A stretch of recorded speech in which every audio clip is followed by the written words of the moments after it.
Right.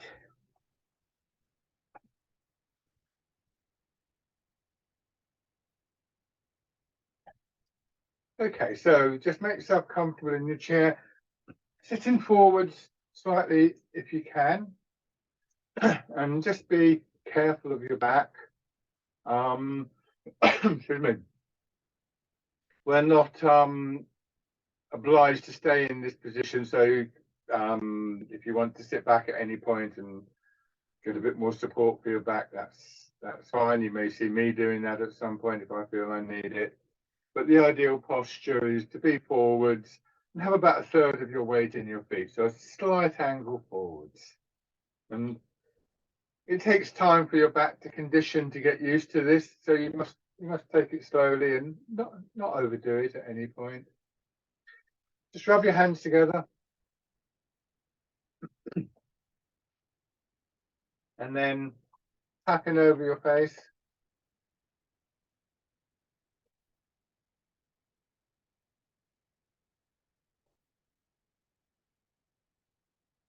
Over your head and neck.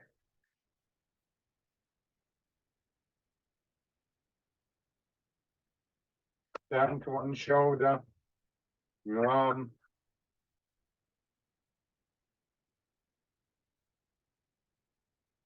And on the other side.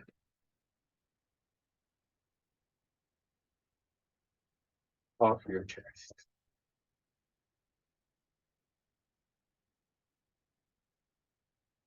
Your belly.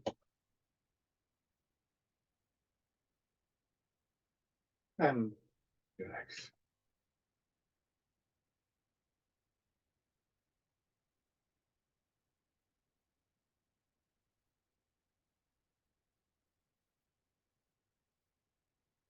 Now, sit back in your chair. These two postures between them, the forward posture, the upright posture, and the reclining posture, offer sort of different insights, you could call them, to what we're looking for in the movement, whether it be seated or standing. The reclining posture makes it more possible for you to simply relax. And whilst it's not true to say entirely that we're relaxed when we're moving around because we're using the muscles, certainly that feeling of a release of tightness and stiffness in the big muscles of your back or your shoulders is something we want to bring into the upright positions.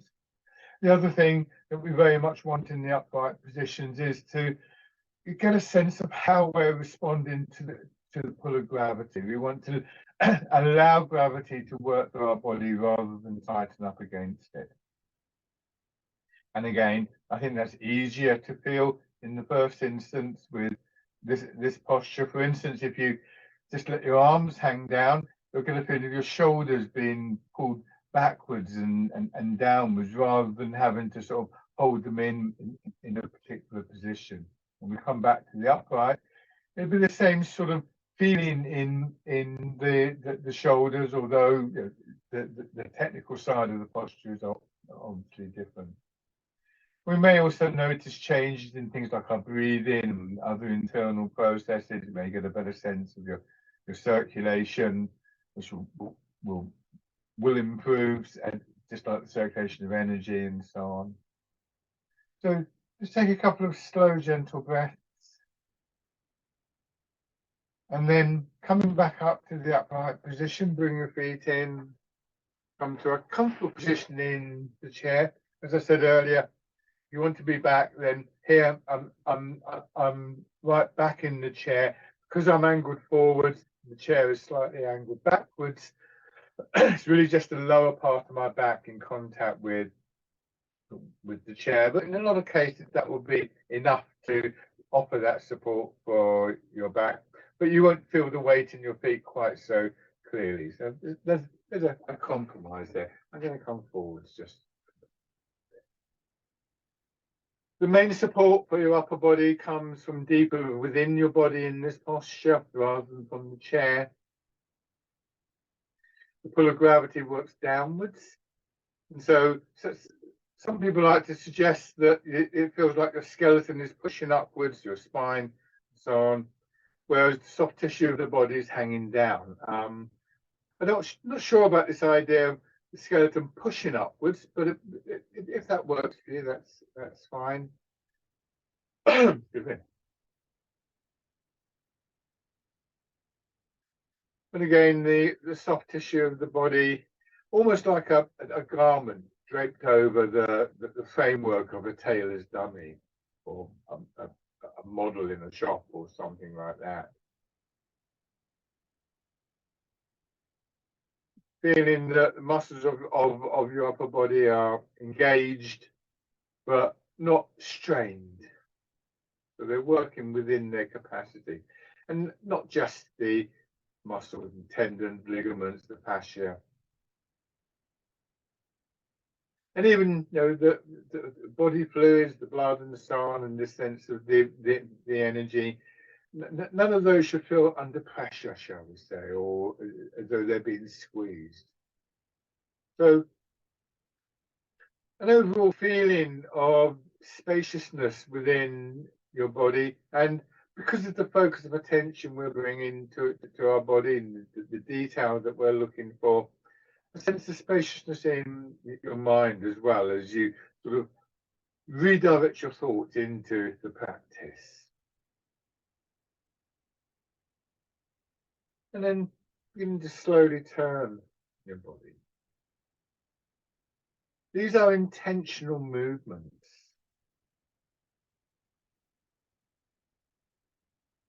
So they're deliberate movements done with awareness, motivated by our intent, not necessarily a strong intent, but an intent nevertheless. There's conscious and unconscious intent. We use unconscious intent all the time. And if we work on an idea of intentional movements, then that will gradually become much more habitual to us. Deliberate might be another term instead of intentional.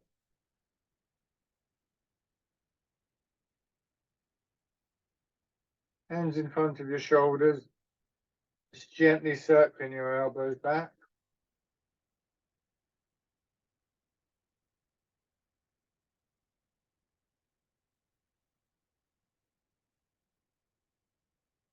Feeling how your muscles in your chest and your upper back, rib cage, engage with the movement, maybe elsewhere as well. But when there's no tightening, no stiffening in our body, that connectivity within the body becomes quite natural. And then going forwards,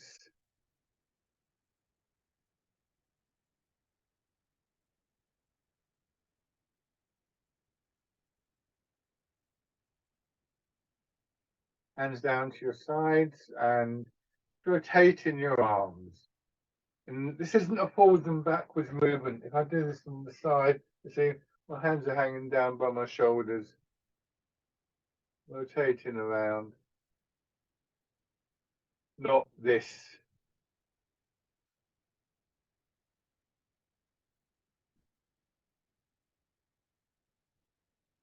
And then raising your arms up. Now you can go all the way around, like you're winding up string or cotton or wool, or the traditional image would be silk thread in fact. And again, this is a rotation from your shoulders, not just in your wrists and your fingers. And then back the other way. So now we've got a situation where we're moving our wrists and our hands with at least some support, some engagement from chest and upper back. Rest your hands. Now just easing forwards and pushing back. From the side, it's this rocking of the pelvis. And as you get more used to this, then you'll start to become aware again of connections through the body, obviously down into your legs because more of your weight is moving, but also again chest and upper back, let's say. So Again, this is really a chance to become aware very simply of connections in the body at this point, really from your toes to the crown of your head, because your weight is moving, your feet are involved in supporting your body, your hips are involved, your center of your body is involved. So if you're familiar with these exercises, this becomes just a reminder of what it is we're wanting in the background with all of the movements.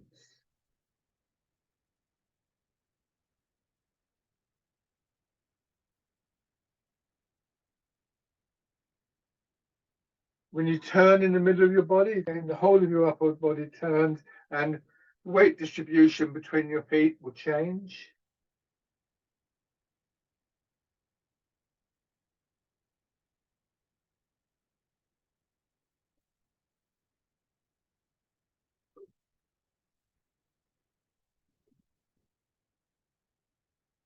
And then in the other direction.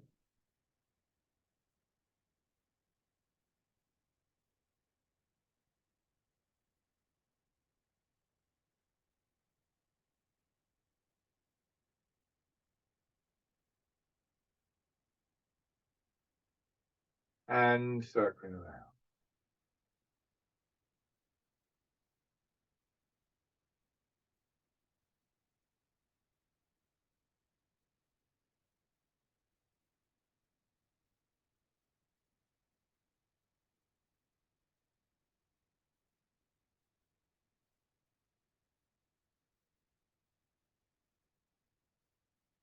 Back in the other direction.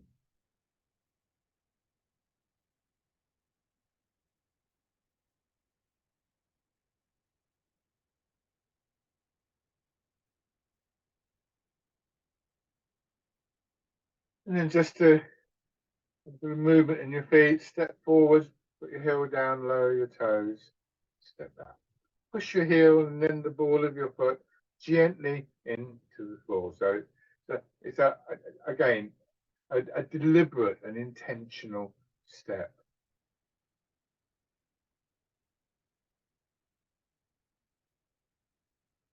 And on the other side.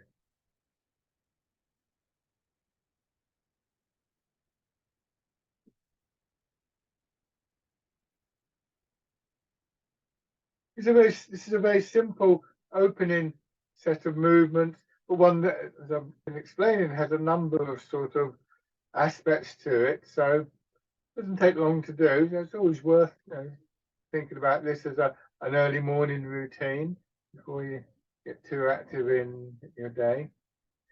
Okay, and then back to the basic position. Hands down at your sides again. So we're going to do this rotational movement, but also transfer the weight at the same time. So now, without you having to swing your arms forwards and backwards, there's both the rotational movement and the transfer of your weight. Bird folds its wings.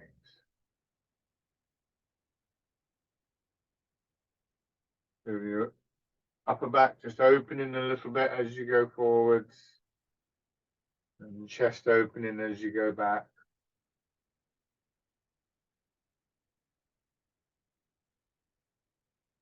Part of the idea here is to try and get you to a point where you realize, in a sense, how little effort we make with our arms. The key things that move us in Tai Chi, weight transfer, so that engages legs, center of the body, directs the movement here.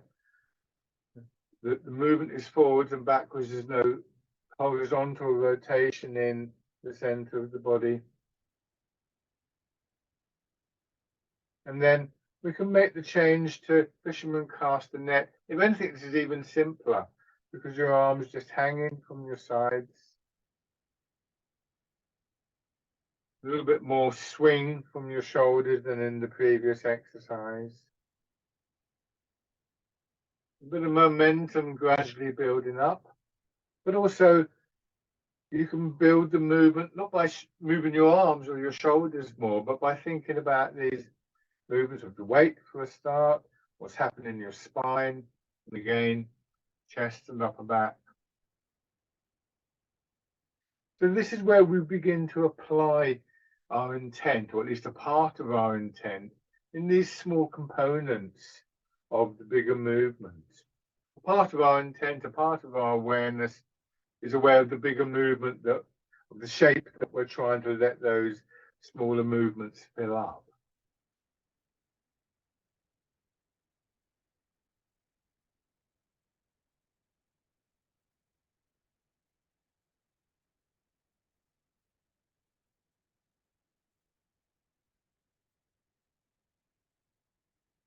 So what's happening in your arms too? That yeah, the big muscles of your arms, very soft in your arms. The movement transmitted through the bones of your arms, shaped by those muscles rather than doing this.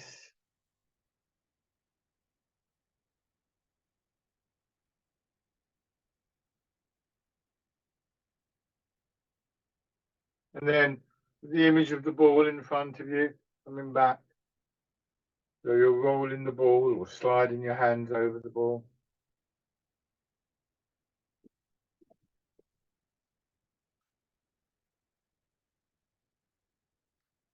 And again, there's various things that you can begin to apply your attention, and through that your intention to. For instance, here, when I come forwards, as I start to go back for a few moments, it feels almost like there's a thin piece of elastic going up my spine, down my arm to my fingers, which I get to about here, and then it starts to contract, and I feel the contraction in my back and in my arm, and that gives me that circular shape.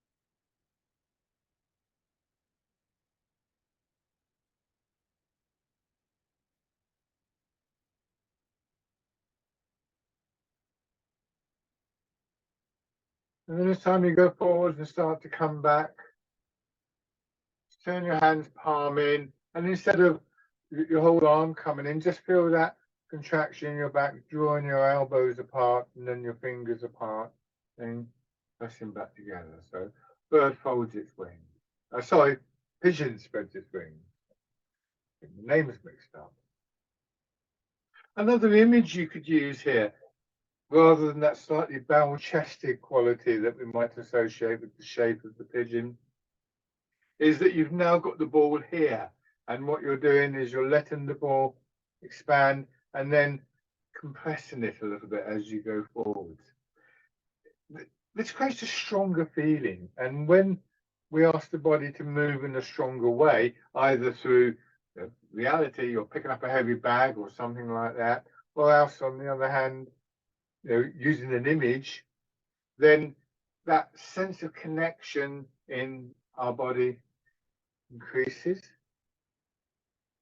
And so we start to get that stronger feeling beginning to build as we use more than just our arms for the movement.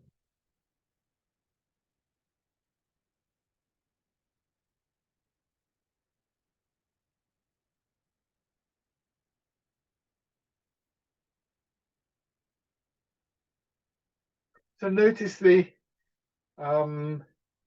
process here. This is how we always start these classes, but you're rotating your shoulders. You notice when you do that, there's something that changes in your chest and your upper back. We're moving the weight forwards, and when we do that, and we notice the effect on shoulders and feet. So these very, very basic components are in many ways what you could argue what we're practicing Tai Chi to build. And then pushing weight, so sinking back, elbows still come out a little bit, so there's still that sense of squeezing a little bit and still the forwards movement, of course. It can be helpful to have a sense of where you're pushing to, and it would be in the seated version of this exercise, and indeed in the standing version, that your hands would end up roughly, I can only do one arm, of course, above your feet, perhaps a little bit beyond. And you see the shape of my arm, that movement forwards pushes my hand forwards, but I keep the same angle in my elbow. So it's just quite natural for my arm to come up. What I'm not trying to do is this and this. It's a curving movement, a very natural curve because of the shape of the arm.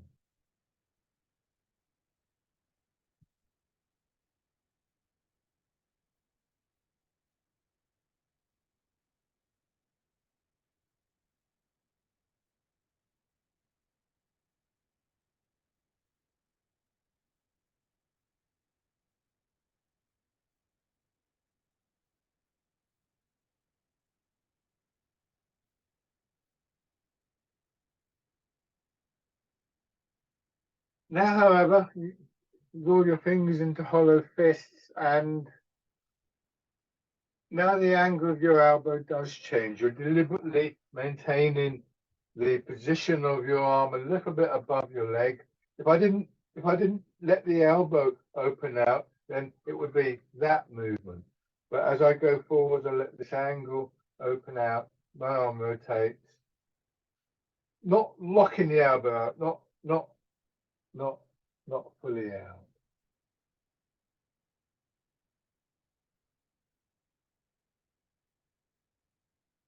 So again, we notice the difference between, say, allowing this opening and closing of the angle in our elbow compared to the previous exercise where it stayed more or less the same.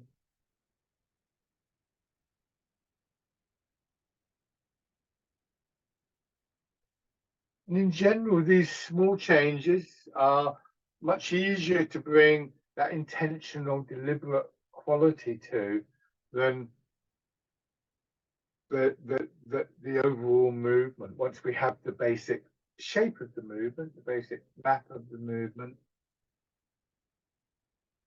and relating to a phrase in an old Chinese classic called the Tao Te Ching, quite well known phrase. A journey of 1,000 miles begins with a single step, and it's much easier to be intentional about that single step than about the whole journey,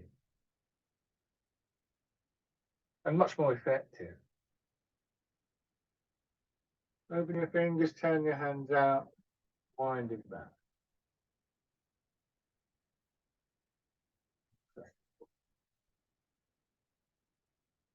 And as the moves become a little bit more complex, then that attentiveness to the smaller movements becomes really more useful to us. Because rather than thinking, I've got to do this big movement, we begin to notice that it's often quite a small change that makes the difference.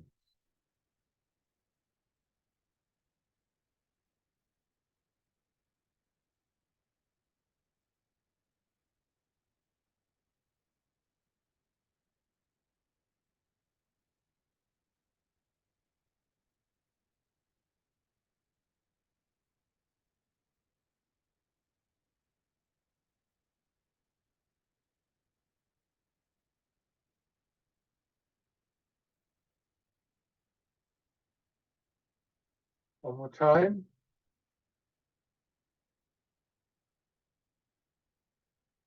Bring your hands back, turn your hands palm down, and just turn your body from side to side, as though your body were swinging around that sort of central column of your body that includes your spine. Very light movement without resistance. I like the image of a weather vane blowing in the breeze. This movement.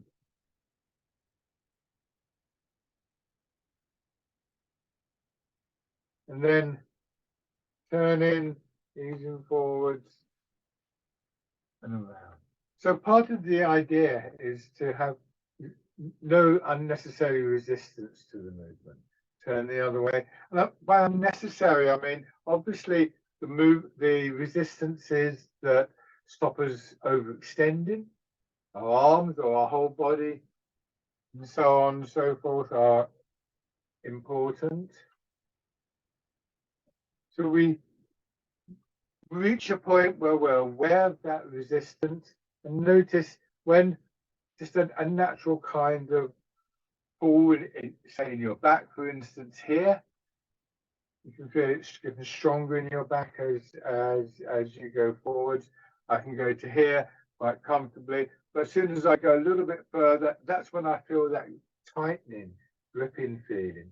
And that's the sort of resistance we're trying to avoid in all of the movements. We're polishing the table.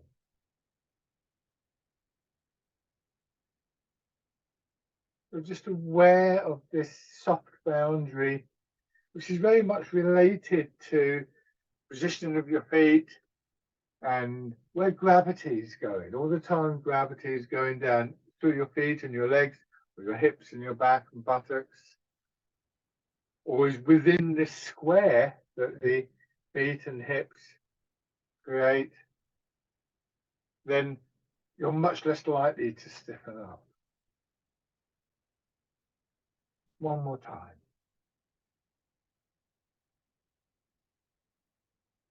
Let your hands rest. Now pushing forwards and backwards again. When we go back, there's this sense of compression, lower back, hips, buttocks, almost like you're sitting on a very springy chair that as you drop your weight, it's going to push you upwards. We translate that upwards movement into a forward. Same thing with legs and feet, compression, and then release. Like two waves going forwards and then backwards.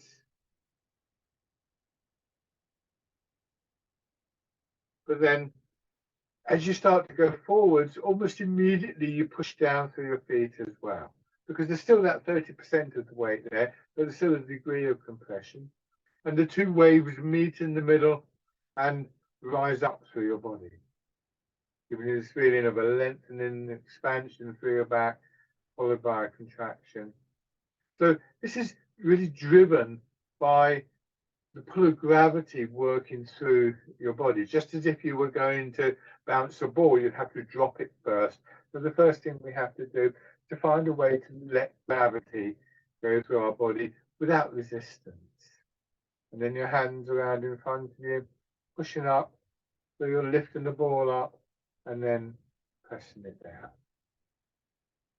And that wave-like movement, whether it's forwards or backwards or up and down, that's one way we can begin to get a sense for what we might think of as the energy of the movement flowing freely through the body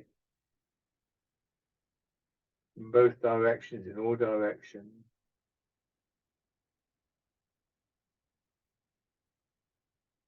The good thing about this exercise and some of the following exercises is that we learn that in order to extend our arms, whether upwards or sideways or forwards or whatever, there's always a downward movement through hips, through feet, that in a sense initiates that movement, also counterbalances it and gives us this greater connection to the ground. That helps us to prevent overextending. Now, bring your hands out to the sides.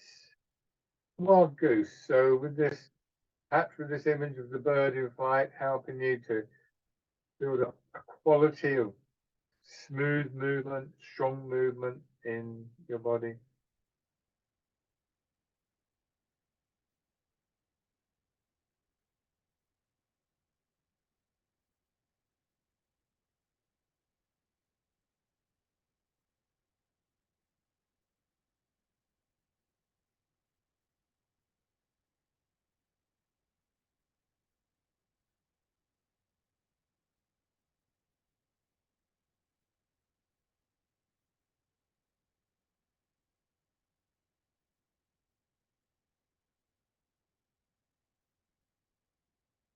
and then easing forward, parting the clouds.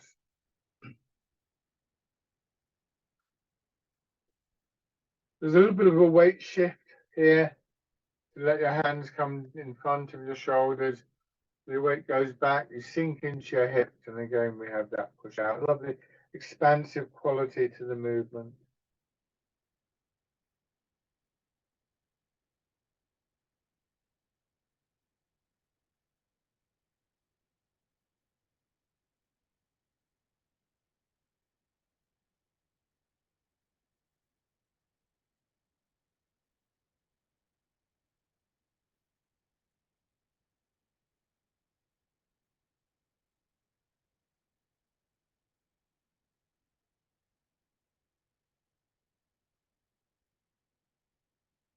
This time, your hands drop down to your sides. Feel the weight of your arms hanging from your shoulders. Push up. Looking for a position for your hand that is comfortable, even though your hand's going up a little bit. Just realizing the possibility of doing this movement without what is often a very habitual sense of straining. Something that can help you do that.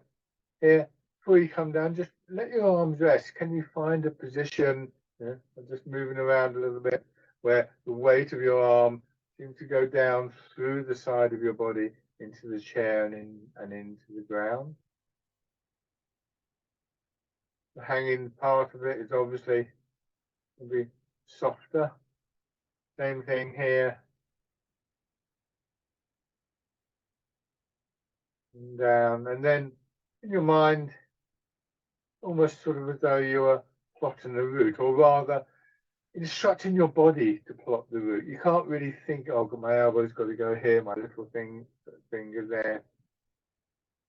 But the intent is to move in a very fluid, unstrained way, even with a movement like this, where we might find a certain amount of tightness.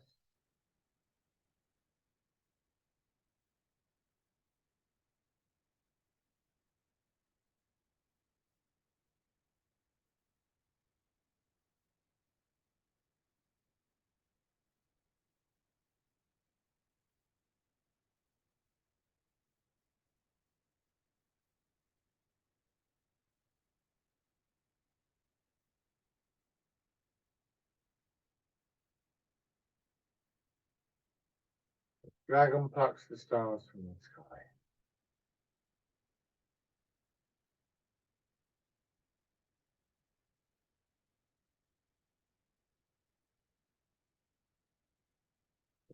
Now both hands together. The same thing, just push up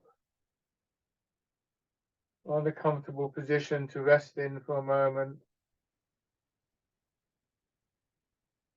And then drop down, push out. Again, see if you can feel the weight of your arms hanging from your shoulders, even though they're out to the side and back. And then alternating those two, feeling that soft, almost massaging quality of movement in your back.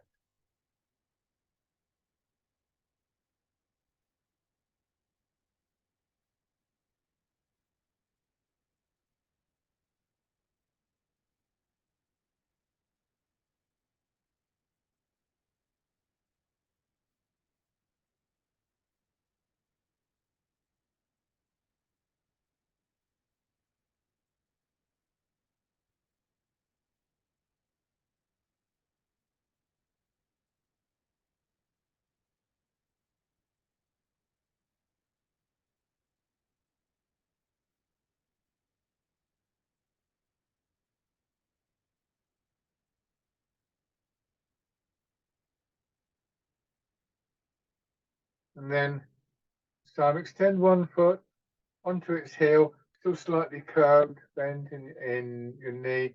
Turn your hand palm forward. Now ease forwards. This is one of the stronger movements that we do in the chair.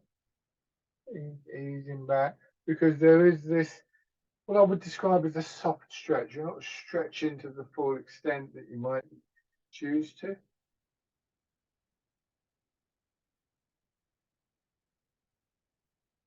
but there is that slight pull. So be careful with this. Make sure you're using the feet and your hips to bring your body back upright, not straining in your shoulders, neck.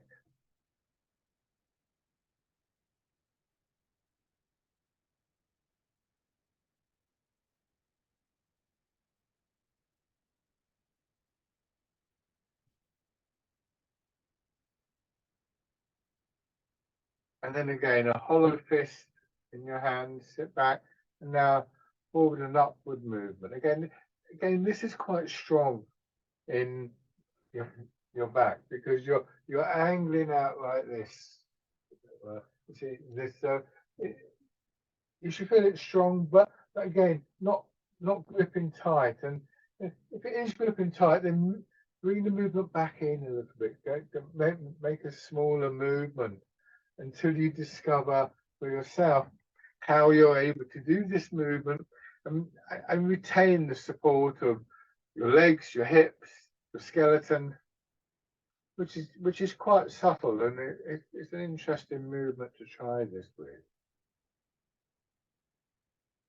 And on the other side.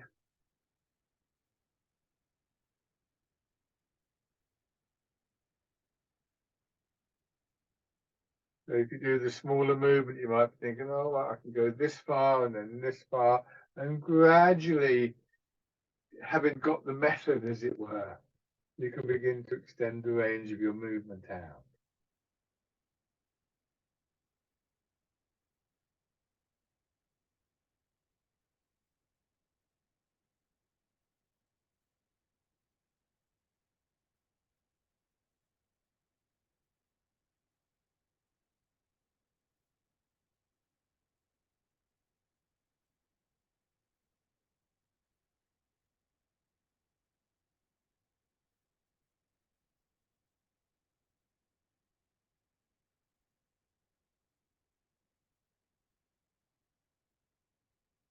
And then changing, grasping the tiger's ears.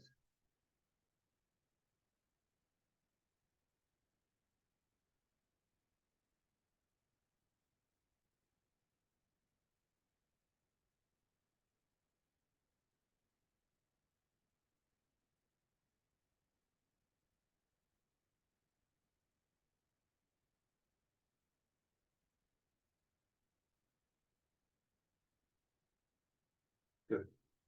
So those last two movements, along with the other one would be polishing the table, are movements that we might make at any time during the day, leaning forwards, extending forwards, reaching up.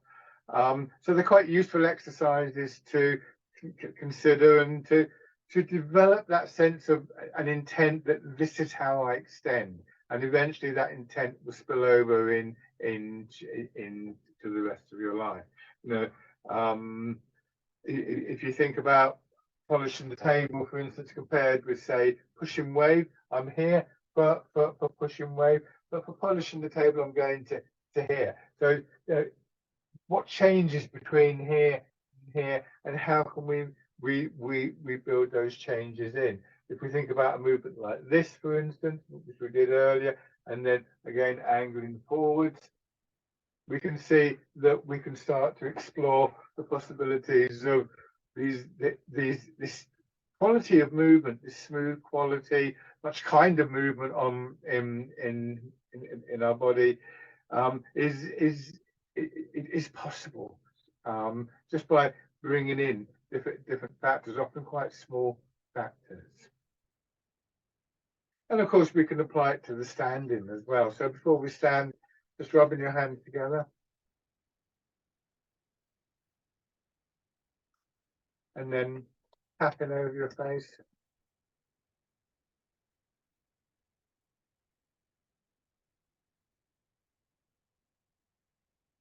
Over your head and neck.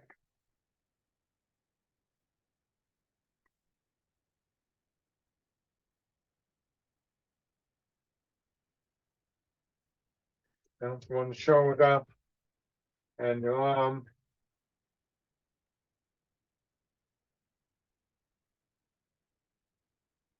On the other side.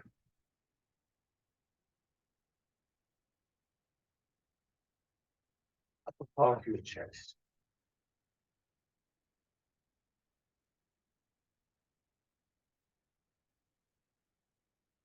The belly.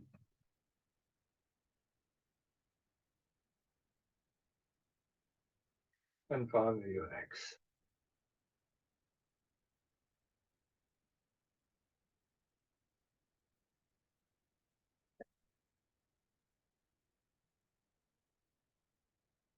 Rest your hands and then push your heels up. So just waking up the muscles of your legs a little bit.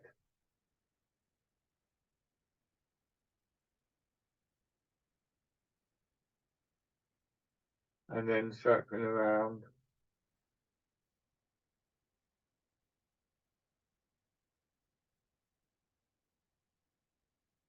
And back the other way.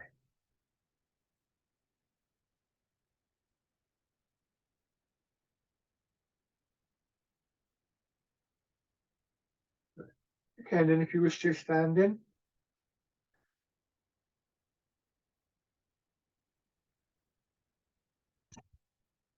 You could almost argue that Tai Chi is an exercise in problem solving. The problem being, how do we stand up when there's this overwhelming force pulling us down? So how do we come up straight without straining the body, without this sort of constant fight? And again, the clue is in examining and working with smaller movements and building those movements up, bringing those movements together through our intent as much as anything else. So in the first instance, standing with your feet hip width apart, toes pointing forwards, and first of all, rocking your weight forwards and backwards, both so that you can begin to feel how your body responds to the change in angle, and hence the change in angle of the way gravity works through your body. And also so that we can begin to find a point where we can be upright without the strain. I can't be upright here without the strain. I'd end up doing this. Likewise, this, being pulled over, but somewhere there's a point of equilibrium.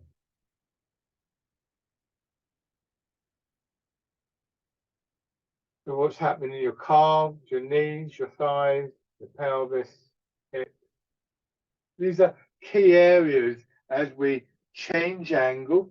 In particular, the pelvis needs to be able to adjust. If your knees are tight, your calves are tight, whatever, then you'll find that adjustment is much harder. We don't make the adjustment happen, but we create the environment within which it's more likely to happen. Your body knows how to do this. So coming to rest, ideally with your weight just behind the balls of your feet, hips dropping back just a little bit so that your hips are more above your ankles. And then a little bit more, sinking down and pushing up. Sinking down and pushing up. So as we sink down again, the pelvis will tuck under a little bit more. For that, we need to make sure we're not holding our back tight as well as our knees. And the feeling is, if you were to get a ball again and you push it down into water, then the more you push down, the greater the resistance of the water. And eventually it's quite hard work, so you just ease off and you let the water push the ball up.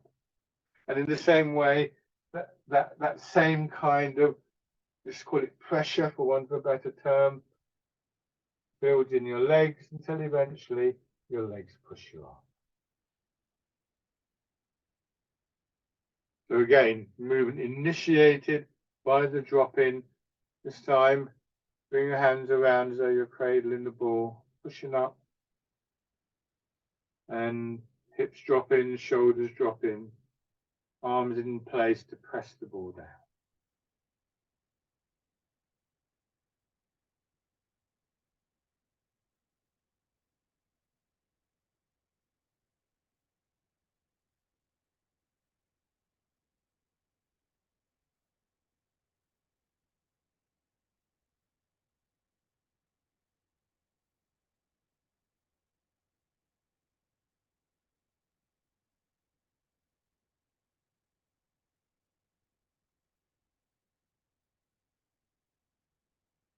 Change into the standing version of the Wild Goose. Again, with your arms out to the sides, a little bit harder to maintain that softer quality. And the answer to that particular problem lies in where we're looking for the support and how we're building that support through more than one area of the body. Your bones are particularly important here, of course.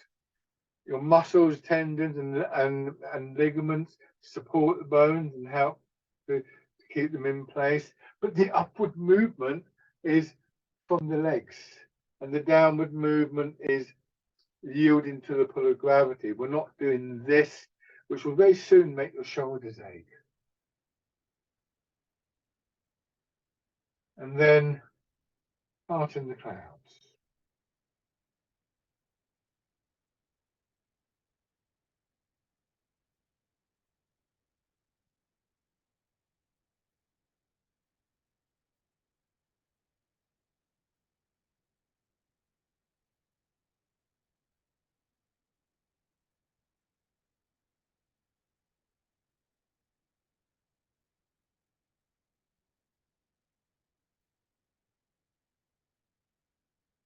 One more time.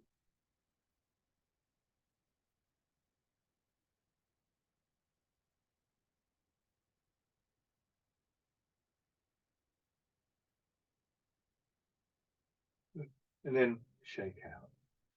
One way you can think of this safe paw part in the cloud or the Wild Goose as part in the cloud is a bit better, is that your body's like a spring. And if you compress a spring, then when it releases, or indeed if you compress the ball and when it releases, it's the whole of the spring that expands, not just one part of it. So the effort is distributed through the whole of the spring in the same way the effort's distributed through your body, not necessarily evenly. Your legs, when you're standing, obviously work very hard indeed. Your back's slightly less and so on, but nevertheless this idea when one part of your body is engaged in a movement, your whole body becomes engaged in that movement. Now changing the stance, step forward, keep the width of your step, and begin to just transfer your weight, this time from foot to foot. Try and think about where you found that point in your body I described as the point of equilibrium. Where do you want the weight to settle? Where's your intention as regards the settling of your weight?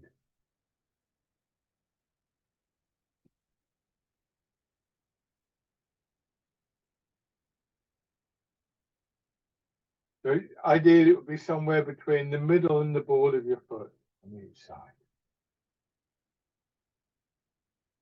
Once again, we can begin to extend our awareness into our upper body, because although the primary driving force here is going to be movement of our weight, really, it's ridiculous to suppose that there's an upper and a lower body, because there isn't technically that.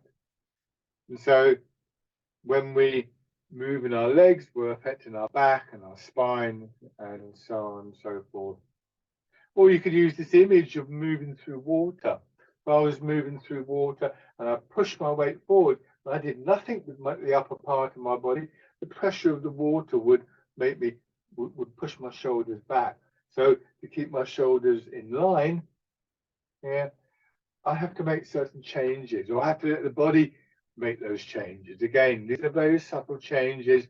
So when we talk about intent, I'm not thinking, well, I've got to do this with my rib cage or something like that. My intention is to move in this whole body way with the flow and the quality of the movement. And then when you start to raise your toes and your heels, a bit more of the weight settles in each foot. And the aim here, the intention here, is to get to the point where almost all of your weight is flowing down through your supporting leg. And at that point, as we approach that point, we can begin to step in, because it shouldn't be a massive effort to move the foot, because all but the weight of the leg itself is, perhaps not even all of that, is now being supported by your other leg. Your empty leg can just swing gently.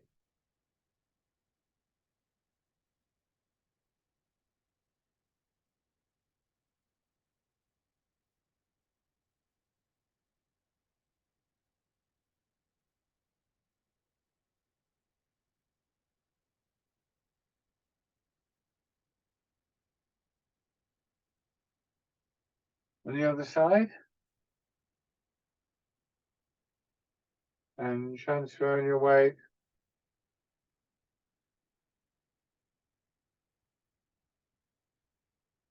just be aware of your knees and whether you're stiffening, tightening your knees, or indeed your hips, but more likely your knees, I think, for most people. As your weight moves into that leg, and look for a feeling of your weight flowing down through the leg, almost like your legs were hollow tubes.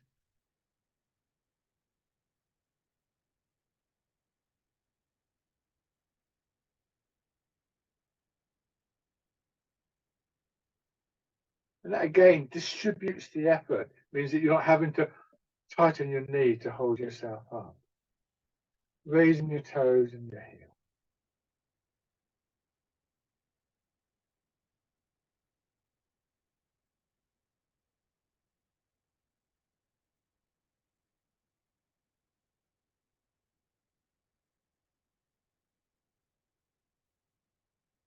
And stepping in.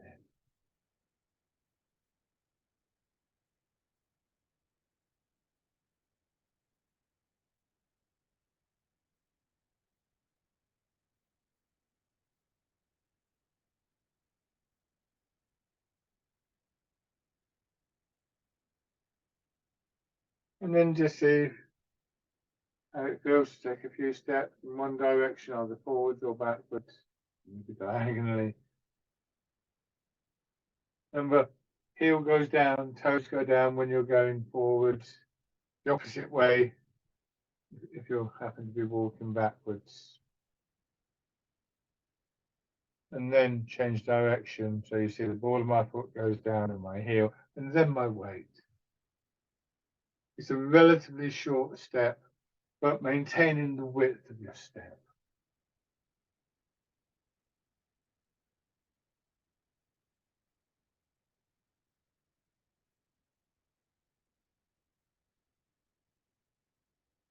Shake.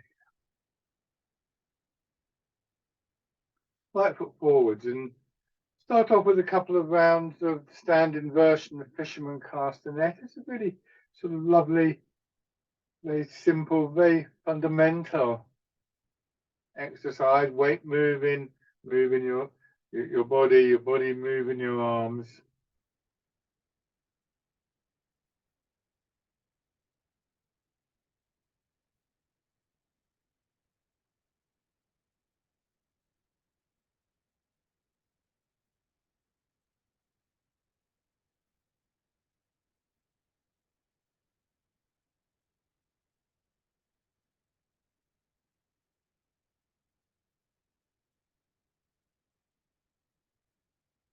And then going back and turning, bringing your arms across your body, letting them swing up just below your shoulders, about level with your shoulders, and then going forwards, turn again.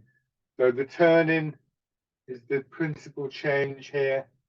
And in doing so, it swings your arm across, and you just allow your arms to make the circular movement. Again, a perfectly natural movement for your arms.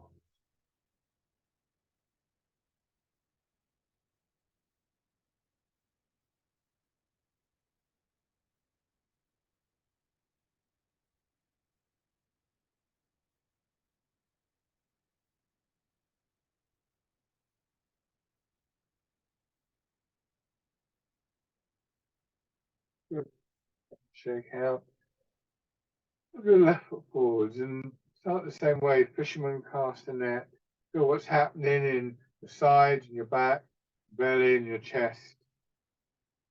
And just recognize that this is still almost, it's part of a circle. It's not the whole circle, but it is part of a circle.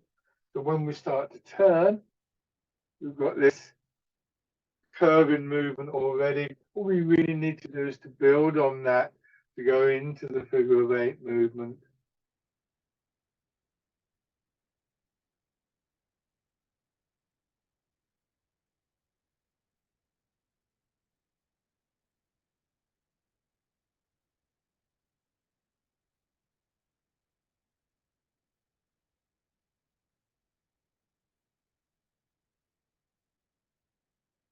Then this time, turn your front foot out a little bit, going forwards, raise your back heel, bring your foot in as you raise your hand, and then going forwards.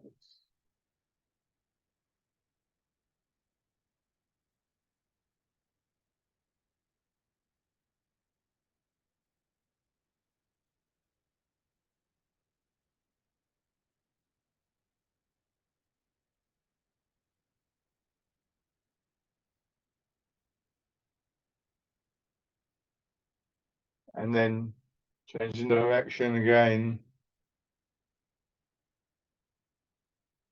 Don't feel you have to take a full step. You could just bring your feet to here, or if you're feeling ambitious, adventurous, you can raise the foot. It's not that important. Just do one more if you have room. And bring your feet parallel. Good. Find your chair again.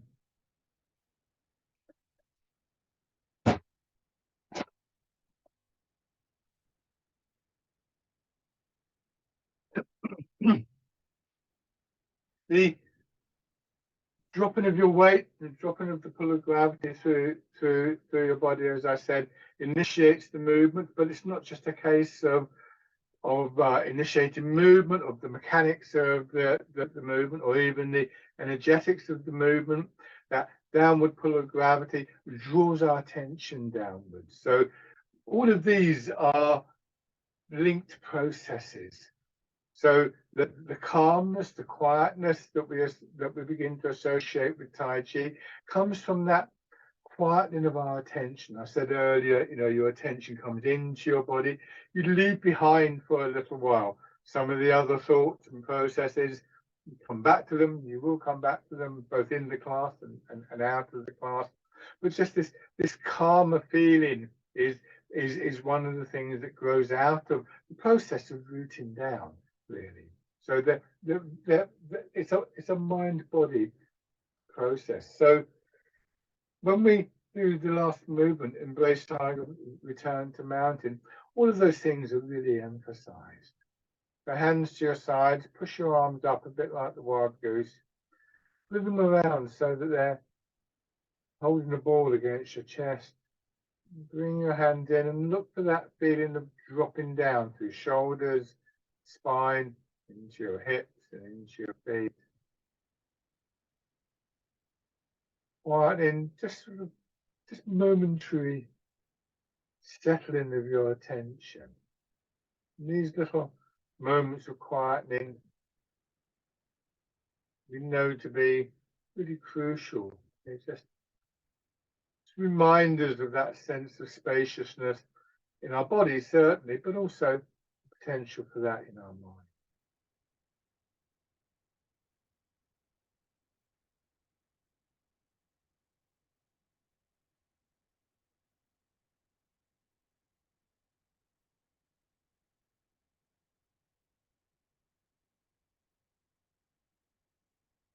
And then rest.